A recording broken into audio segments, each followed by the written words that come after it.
छान ज्ञानेंद्रियावर आधारित खेळ घेणार आहोत. खेळाचं राज देणार आहे आदिती. खेळाचं नाव काय आहे?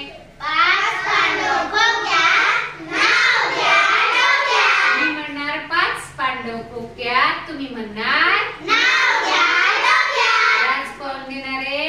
आदिती. बघा आदितीचे डोळे बांधलेले आहेत आणि ती आता फक्त स्पर्शाने वस्तू दाखवणार आहे, काढणार आहे बाहेर आणि मग पुढची प्रोसेस आपण व्हिडिओ बघूया.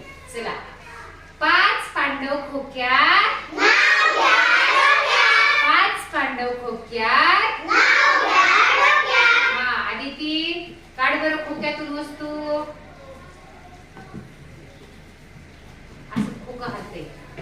चला उंच करायचं. विचारा तिला. तुझ्या हातात काय आहे? कप. छान.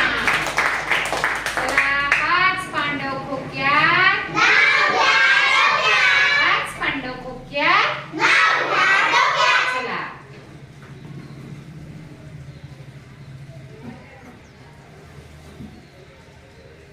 तुझ्या विचारा. हातात काय आहे? बॉल. छान.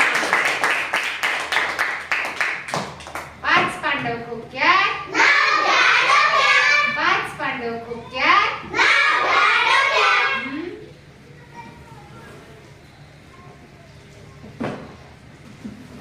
चला फास्ट बघूयात. विचारा तिला. तुझ्या हातात काय आहे? वाचन पेटी. काय तिच्या हातात? वाचन पाटी. वाचन पाटी म्हणायचं, पेटी नाही. छान. पाच पांडव खोक्यात नाव घ्या डोक्या. पाच पांडव खोक्यात नाव घ्या डोक्या. हा, चला. तुझ्या हातात काय आहे?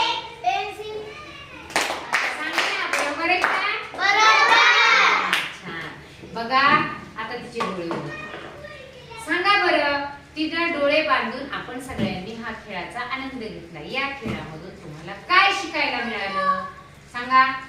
हा? डोळे बांधले तरी हाताने वस्तू छान. आदितीच्या उत्तरात या वस्तू ओळखल्या, स्पर्शाने ओळखल्या, म्हणजे त्वचेची मदत तुला. म्हणजे बघा आपण ज्ञानेंद्रिय शिकलो. कोणते बरं ज्ञानेंद्रिय सांग मोठ्यानं?